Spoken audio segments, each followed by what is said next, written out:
दोस्तों, आज के फिल्म की साइंस फिक्शन फैंटेसी स्टोरी एक ऐसे लालची बिजनेसमैन के बारे में है जो एक खास मकसद के लिए अपने पैसों की ताकत से एक महिला वैज्ञानिक को मजबूर करके उससे विज्ञान के नियमों के विरुद्ध एक अप्राकृतिक जीव का निर्माण करवाता है और फिर वो बिजनेसमैन उस अप्राकृतिक जीव और अपने साथियों के साथ एक समुद्री यात्रा पर निकलता है। तो आखिर क्या मकसद है उस बिजनेसमैन का और क्या वो इस नए जीव के जरिए अपने मकसद में कामयाब हो पाएगा तथा इस समुद्री यात्रा में उसे किन खतरों का सामना करना पड़ेगा, ये सब जानने के लिए इस जबरदस्त वीडियो को पूरा आखिरी तक जरूर देखें। इस कहानी में एक माँ द्वारा अपने बेटे के लिए दिया बलिदान भी आपका दिल छू लेगा। तो अब कहानी शुरू करते हैं। मूवी की शुरुआत में दो बच्चे खेलते हुए पानी में पत्थर मार रहे होते हैं। तभी अचानक वहां पानी से एक विशालकाय जीव निकलता है, जिसे देखकर इन बच्चों का पिता उन्हें बचाने के लिए उनकी तरफ भागता है, लेकिन इतने में वो जीव उन लोगों के ऊपर ही गिरने लगता है और अब ये सीन यही कट हो जाता है। फिर अगले सीन में दिखाया जाता है कि वो विशालकाय जीव अब मर चुका है और कई वैज्ञानिक और शोधकर्ताओं की टीम उसकी जांच करने के लिए वहां पहुंच चुकी होती है। वो लोग उस जीव के पेट वाले हिस्से को बीच से काटकर उसके अंदर जाने का रास्ता बनाते हैं। इन वैज्ञानिकों की टीम का बॉस बिजनेसमैन चांग अपनी एक जीव वैज्ञानिक जिनी से किसी प्रयोग के बारे में बात करते हुए कहता है कि इस बात की जांच करो कि आखिर हमारा ये प्रयोग फेल कैसे हुआ। इसके बाद जिनी टीम के कुछ लोगों के साथ उस जीव के बॉडी के अंदर जाती है और इधर बाहर इनका बॉस चांग अंदर गई टीम के पास के कैमरों के जरिए उस जीव के अंदर की हर हलचल पर नजर रख रहा होता है। अब तक जिनी और उसकी टीम इस जीव के गर्भ तक पहुंच जाती है, जहां इन्हें जीव के अंडे मिलते हैं, लेकिन इनमें से किसी भी अंडे में कोई जान नहीं होती। जब जिनी ये बात अपने बॉस चांग को बताती है तो वो कहता है कि मुझे इस जीव का कम से कम एक जीवित अंश जरूर चाहिए, इसलिए अंदर और खोज करो। अब जिनी और उसकी टीम अंदर और जांच करती है तो उन्हें वहां अंडे से निकला जीव का एक बच्चा दिखता है। इस नए जीव का सर एक शार्क की तरह होता है और बाकी का शरीर एक ऑक्टोपस की तरह होता है। अब इससे पहले कि ये लोग इस नए जीव की जांच कर पाते,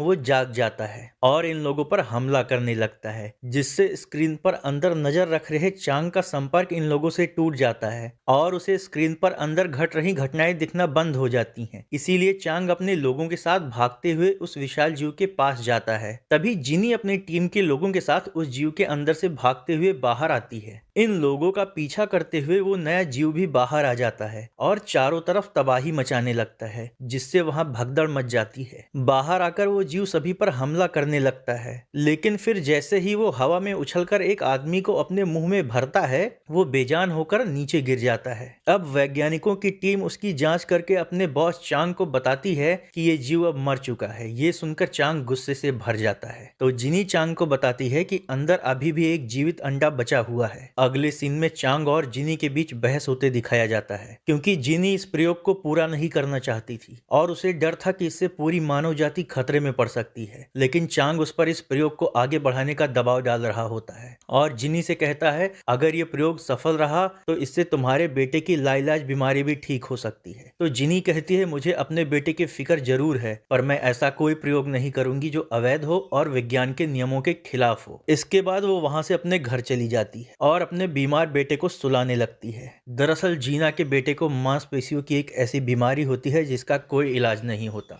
लेकिन उसका बॉस चांग उस नए जीव पर जो अवैध प्रयोग करवा रहा होता है, अगर वो प्रयोग सफल हो जाता तो उसके बेटे की बीमारी भी उसके जरिए ठीक हो सकती थी। तो जिनी अपने बेटे की चिंता में खोई हुई होती है कि तभी पीछे से आकर जिनी का कोई किडनैप कर लेता है। इसके बाद अगले सीन में समुद्र में एक जहाज को दिखाया जाता है। जब जिनी को होश आता है तो वो खुद को इसी जहाज के अंदर बनी एक प्रयोगशाला में पाती है। ये प्रयोगशाला चांग की थी। अब चांग उसके पास आकर उससे कहता है तुम्हारा किडनैप मैंने ही करवाया है ताकि तुम इस प्रयोग को पूरा करो। जिनी कहती है मेरा बेटा कहाँ है? चांग कहता है उसकी फिक्र मत करो, क्योंकि वो बिल्कुल ठीक है और उसका इलाज सिर्फ हमारे बनाए इस नए जीव के ब्रेन फ्लूइड से ही हो सकता है, इसलिए तुम इस प्रयोग को पूरा करो। फिर चांग जिनी को प्रयोगशाला में लगी हुई दो बटन दिखाता है और कहता है अगर तुमने ये हरा बटन दबाया तो इससे अंडे से निकला ये नया जीव डिफ्रीज हो जाएगा और प्रयोग शुरू हो जाएगा। पर अगर तुमने ये लाल बटन दबाया तो ये जीव मारा जाएगा। अब फैसला तुम्हारे हाथों में है। कुछ देर विचार करने के बाद आखिरकार जिनी ये प्रयोग करने के लिए तैयार हो जाती है और वहां मौजूद चांग के बाकी आदमियों को निर्देश देते हुए प्रयोग शुरू कर देती है। फिर वो उन लोगों से उस नवजात जीव के ब्रेन से ब्रेन फ्लूइड निकालने को कहती है। जब वो लोग उस जीव का ब्रेन फ्लूइड निकाल लेते हैं तो जिनी उस नवजात जीव में न्यूट्रलाइजर का इंजेक्शन लगाती है और लाल बटन दबा देती है। लेकिन वो लाल बटन दबाने से उस जीव का अंत नहीं होता, बल्कि उस जीव में बेचैनी बढ़ जाती है और वो अपने पास खड़े वैज्ञानिक के हाथ को जकड़ने लगता है। इसके साथ साथ उस जीव का आकार भी तेजी से बढ़ने लगता है। ये देखकर जिनी उन लोगों से पूछती है कि ये जीव नष्ट होने की बजाय तेजी से डेवलप कैसे हो रहा है। तो एक सहकर्मी उसे बताता है कि दरअसल वो लाल बटन जीव को नष्ट करने के लिए नहीं था, बल्कि उस जीव में लगाए जाने वाले इंजेक्शन को 10 गुना बढ़ाकर प्रयोग जारी रखने के लिए था। दरअसल चांग ने तुमसे झूठ बोला था क्योंकि उसे पता था कि तुम ब्रेन फ्लूइड निकालने के बाद इस जीव को नष्ट करने के लिए लाल बटन जरूर दबाओगी। इस बीच दूसरा सहकर्मी मॉनिटर देखकर बताता है कि इस जीव के अंदर मौजूद शार्क की कोशिकाएं तेजी से बढ़ रही हैं और ये आक्रामक होता जा रहा है। तो वो जीव उस दूसरे वैज्ञानिक का हाथ इतने जोर से जकड़ता है कि उसके हाथ से खून निकल आता है। ये देखकर जिनी और वो सहकर्मी उस वैज्ञानिक का हाथ छुड़ाने में उसकी मदद करते हैं, लेकिन उस जीव का आकार इतनी तेजी से बढ़ रहा होता है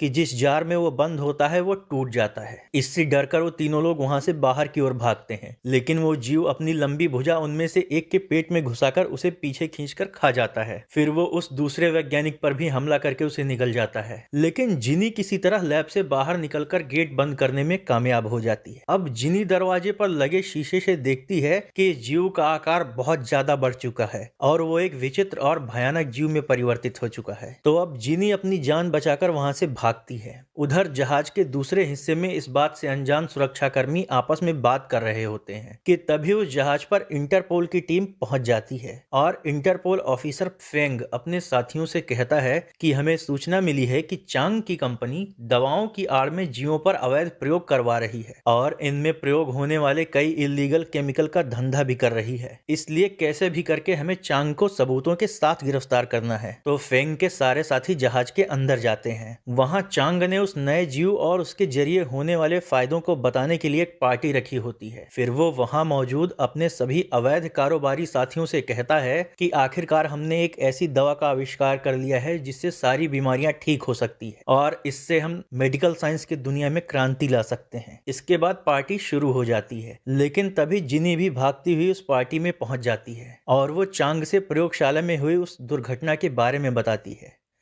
पर चांग को इस बात की कोई फिक्र नहीं होती, बल्कि उसे इस बात की खुशी होती है कि उसका प्रयोग कामयाब रहा। इसी बीच डीजे उस पार्टी में लाउड म्यूजिक बजाने लगता है और वहां मौजूद सभी लोग नशे और म्यूजिक में इतना खो जाते हैं कि उन्हें आने वाले खतरे का कोई अंदाजा नहीं होता। उधर लैब से निकलकर वो जीव अब इस पार्टी हॉल में आ चुका होता है और एक एक करके वहां के लोगों को अपना शिकार बना रहा होता है। पर मस्ती में डूबे इन लोगों को इस बात की कोई भनक नहीं लगती। ये देखकर जिनी डीजे का माइक लेकर लोगों को उस जीव के बारे में बताते हुए सावधान करती है, पर वो लोग उसकी बात पर यकीन नहीं करते और उसका मजाक बनाने लगते हैं। इस दौरान वो जीव सबके सामने आ जाता है और उन लोगों के आंखों के सामने ही डीजे को अपना शिकार बना लेता है। ये सब देखकर वहां मौजूद लोगों में भगदड़ मच जाती है और जिनी नीचे गिर जाती है। अब इससे पहले कि वो जीव जिनी को अपना अगला शिकार बनाता, फेंग बीच में आकर उसे बचा लेता है और फिर जिनी के साथ वहां से भागते हुए अपने साथियों को भी सतर्क रहने को कहता है। इधर दहशत में आकर पार्टी में मौजूद बाकी लोग बचने के लिए बाहर की तरफ भाग रहे होते हैं। अब तक ऑफिसर फेंग के दो और साथी किम और टिम जहाज के अंदर आकर देखते हैं कि फेंग और बाकी लोगों के पीछे वो विशालकाय जीव लगा हुआ है और वो लोग अपनी जान बचाने के लिए इधर से उधर भाग रहे हैं। ये देखकर किम और टिम भी फेंग और जिनी के साथ जहाज के किचन में जाकर छिप जाते हैं। वहां जिनी उन लोगों को बताती है कि ये जीव शार्कटोपस है, यानी आधा शार्क और आधा ऑक्टोपस, और ये हम लोगों के ही एक अप्राकृतिक प्रयोग का नतीजा है। चांग भी वहां मौजूद होता है क्योंकि इंटरपोल की टीम ने उसे गिरफ्तार कर लिया था, तो वो सारा इल्जाम जिनी के सर पर डाल देता है और कहता है कि इस भयानक जीव का निर्माण जिनी ने ही किया है। तो जिनी अपनी सफाई में कहती है, चांग ने मुझे मेरे बेटे का डर दिखाकर मुझे ये प्रयोग करने के लिए मजबूर किया था। लेकिन चांग को अपनी इस गलती पर कोई पछतावा नहीं होता, क्योंकि इस नए जीव के ब्रेन फ्लूइड से वो मेडिकल साइंस की दुनिया में क्रांति ला सकता था। अब जिनी वहां से चली जाती है और फेंग उसके पीछे जाता है और उससे कहता है कि तुमने मुझसे ब्रेकअप के 1 साल बाद ही दूसरे से शादी कर ली और अब तुम्हारा एक बेटा भी है। जिनी कहती है हाँ। फिर ये दोनों किचन में आते हैं तो देखते हैं कि वो विशालकाय जीव किम को जकड़कर अपनी ओर खींच रहा है। इसलिए टिम और बाकी सभी लोग किम को बचाने के लिए उस जीव पर ताबड़तोड़ गोलियां चलाने लगते हैं, पर फिर भी वो लोग किम को उसका शिकार होने से नहीं बचा पाते। इस दौरान टिम के पैरों में भी गोली लग जाती है, तो उसको लेकर ये लोग किचन के पीछे के दरवाजे से निकल जाते हैं और जिनी वहां से निकलकर नीचे लैब की तरफ बढ़ने लगती है। फेंग कहता है वो भी उसके साथ चलेगा, तो वो बताती है कि अपने बेटे को ठीक करने के लिए मैं लैब से सार्कटोपस का ब्रेन फ्लूइड लाने जा रही हूँ। फिर ये दोनों एक साथ ही लैब की ओर बढ़ते हैं। वहां पहले से ही वो सार्कटोपस मौजूद होता है, इसलिए उसको हटाने के लिए फेंग एक मछली को काटकर दूसरी तरफ फेंकता है, तो खून की गंध सूंघकर वो सार्कटोपस दूसरी ओर चला जाता है। उधर इंटरपोल टीम के 3 और सदस्य झाओ, मिन और किम जहाज के अंदर चांग को लेकर कैबिन की तरफ आगे बढ़ रहे होते हैं, पर किम के पैरों में गोली लगने की वजह से उसका काफी खून बह रहा होता है और उस खून की गंध से सार्कटोपस इन लोगों का पीछा करने लगता है तथा वो पीछे से झाओ को खींच लेता है, तो मिन उसे बचाने में लग जाती है। ये देखकर कप्तान, जो कि चांग का ही आदमी था, वो किम को मारकर फेंग को साथ लेकर वहां से भाग जाता है और एक केबिन के अंदर घुसकर दरवाजा बंद कर लेता है। इधर सार्कटोपस ने झाओ को अपनी लंबी भुजाओं में जकड़ रखा था, इसलिए मिन उसे छुड़ाने के लिए सार्कटोपस की भुजाओं पर हमला करके झाओ को साथ लेकर वहां से भागती है। लेकिन वो ऑक्टोपस अपनी दूसरी भुजा से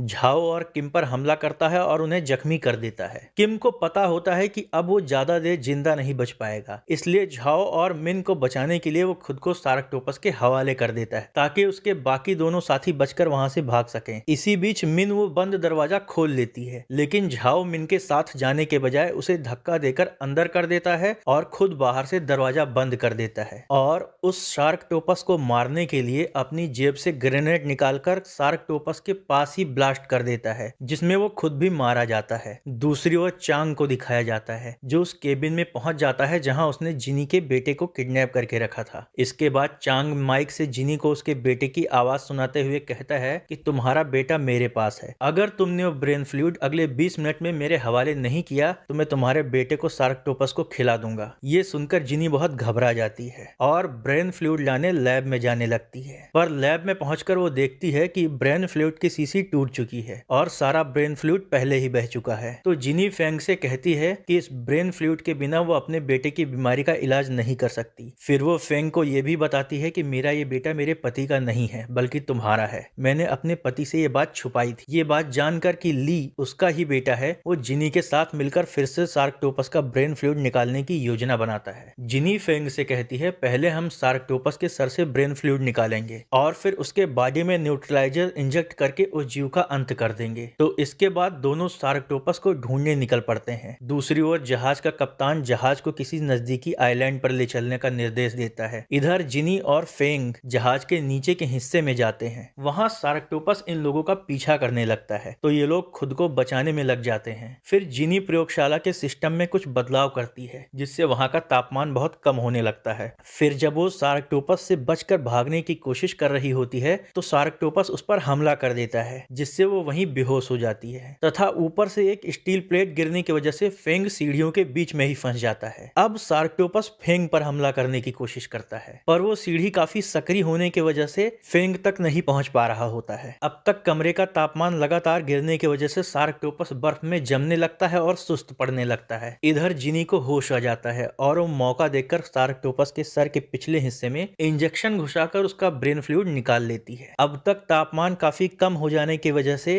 वो जीव पूरी तरह बर्फ में जम जाता है। इसके बाद जिनी और फेंग वो ब्रेन फ्लूइड लेकर वहां से निकल जाते हैं, पर तभी चांग उनके सामने आ जाता है और उनके बेटे ली को दिखाते हुए कहता है अगर इसको सही सलामत चाहते हो तो कोई होशियारी मत करना, क्योंकि चांग ने उसके बेटे के बॉडी पर टाइम बॉम्ब लगा दिया था। अब वो जिनी से कहता है जल्दी से ब्रेन फ्लूइड को इस बॉक्स में डालकर मेरी ओर फेंक दो और मैं तुम्हें तुम्हारा बेटा सही सलामत लौटा दूंगा। तो फेंग वैसा ही करता है। अब जैसे ही चांग वो बॉक्स लेने के लिए थोड़ा आगे बढ़ता है, तभी पीछे से मिन कप्तान को मारते हुए अंदर आ जाती है, जिससे चांग का ध्यान बढ़ जाता है और फेंग इस मौके का फायदा उठाते हुए चांग पर हमला कर देता है और ब्रेन फ्लूइड का बॉक्स चांग के हाथों से छूटकर नीचे गिर जाता है। इधर जिनी अपने बेटे पर लगे बॉम्ब को हटाने की कोशिश करने लगती है। उधर शिप के नीचे के हिस्से में जहां सार्कटोपस बर्फ में जमा हुआ होता है वहां शॉर्ट सर्किट हो जाता है और उस जगह का तापमान बढ़ने लगता है, जिससे वो जमा हुआ सार्कटोपस होश में आने लगता है। जबकि इधर मिन और जहाज के कप्तान में लड़ाई के दौरान चांग का वो साथी कप्तान मारा जाता है। इससे गुस्से में आकर चांग ली के बॉडी पर लगे बॉम्ब को एक्टिवेट कर देता है, जो कि अगले 1.5 मिनट में फटने वाला होता है। इसी बीच चांग के पीछे के दरवाजे से अपनी लंबी भुजाएं घुसाकर वो सार्कटोपस चांग को लपेट लेता है और फिर उसे अपनी ओर खींचकर जकड़ लेता है तथा आखिरकार वो चांग को भी अपना शिकार बना लेता है। इधर फेंग बॉम्ब को ली की बॉडी से अलग करने में कामयाब हो जाता है। फिर वो उस बॉम्ब को मिन को पकड़ा देता है और मिन बड़ी ही फुर्ती से उस बॉम्ब को सार्कटोपस वाले रूम में फेंक देती है। अब जब वहां बॉम्ब ब्लास्ट होता है तो शिप के उस हिस्से में एक बड़ा सा छेद हो जाता है और समुंदर का पानी अंदर आने लगता है। यहाँ अंदर फेंग मिन से अपने बाकी साथियों के बारे में पूछता है तो वो बताती है कि हमारे अलावा हमारे बाकी सभी साथी मारे जा चुके हैं। अब तक शिप के अंदर पानी भरना शुरू हो जाता है। अगले सीन में समुंदर के नीचे का सीन दिखाया जाता है जहाँ उस सार्कटोपस ने अपनी केंचुली निकाल दी थी और अब वो पहले से कहीं ज्यादा विशाल और भयानक बन चुका होता है। इधर जहाज में जो भी लोग जिंदा बच गए थे वो लोग जहाज के ऊपर वाले हिस्से में पहुंच जाते हैं, पर आगे बढ़ रहा वो जहाज अचानक से किसी बड़े पत्थर से टकरा जाता है, जिससे जहाज टेढ़ा होने लगता है और जहाज पर मौजूद लोग नीचे खिसकने लगते हैं तथा उन लोगों के लिए अपना संतुलन बनाए रखना बहुत मुश्किल हो जाता है। इधर वो शार्कटोपस जहाज को तहस नहस करने के लिए फिर से ऊपर आ जाता है और जहाज को अपनी भुजाओं से दबाकर एक और झुकाने लगता है। इसी उथल पुथल के बीच मिन को एक आइडिया आता है और वो स्टोर रूम का दरवाजा खोल देती है, जिससे वहां से एक बॉक्स फिसलते हुए सार्कटोपस के मुंह की तरफ जाने लगता है। मिन उस पर चढ़ जाती है और अपनी तलवार से सार्कटोपस की एक आंख पर हमला कर देती है, जिससे उसकी एक आंख फूट जाती है। इससे तड़पते हुए वो सार्कटोपस मिन को झटका देता है और उस समुद्र में जा गिरती है। एक आंख के फूट जाने की वजह से वो सार्कटोपस अब और भी आक्रामक हो जाता है और जहाज को नीचे की तरफ खींचने लगता है। उस जहाज पर सवार ज्यादातर लोग अब तक मारे जा चुके होते हैं, सिवाय फेंग, जिनी और उनके बेटे के, तथा ये लोग भी खुद को बचाने की कोशिश में लगे होते हैं। पर वो सार्कटोपस जहाज के दूसरे छोर तक पहुंचकर पूरी जहाज को समुद्र में डुबा देने में लगा होता है। ये देखकर फेंग सोचता है कि अब अगर मरना ही है तो इस सार्कटोपस को साथ लेकर मरना है, इसलिए वो जिनी की दी हुई न्यूट्रलाइजर दवा ढूंढने लगता है। पर वो न्यूट्रलाइजर जिनी के पास ही होता है, तो फेंग से कहती है कि इस जीव को मैंने ही बनाया है, इसलिए इसको खत्म करके मैं अपनी गलती जरूर सुधारूंगी। फिर जिनी अपने बेटे से आखिरी बार गुड बाय कहती है और फेंग से कहती है कि मेरे बाद तुम मेरे बेटे का ख्याल रखना। फेंग उसको ऐसा करने से रोकना चाहता है, पर तब तक वो नीचे सार्कटोपस के मुंह में कूद जाती है और उसके शरीर के अंदर जाकर न्यूट्रलाइजर का इंजेक्शन लगा देती है, जिससे सार्कटोपस बेजान होकर सिकुड़ने लगता है और समुद्र में समा जाता है। इसके साथ ही जिनी भी मारी जाती है, पर फेंग और उसका बेटा सही सलामत बच जाते हैं। अगले सीन में मिन को दिखाया जाता है, जो अब भी जिंदा बच गई होती है, पर जब वो पानी से बाहर आती है तभी उसे अपने पीछे पानी में किसी के होने का एहसास होता है। और इसी के साथ ये फैंटेसी थ्रिलर मूवी यहीं खत्म हो जाती। अगर आपको भी ये कहानी पसंद आई हो तो वीडियो को लाइक और शेयर करें और चैनल को सब्सक्राइब करना ना भूलें।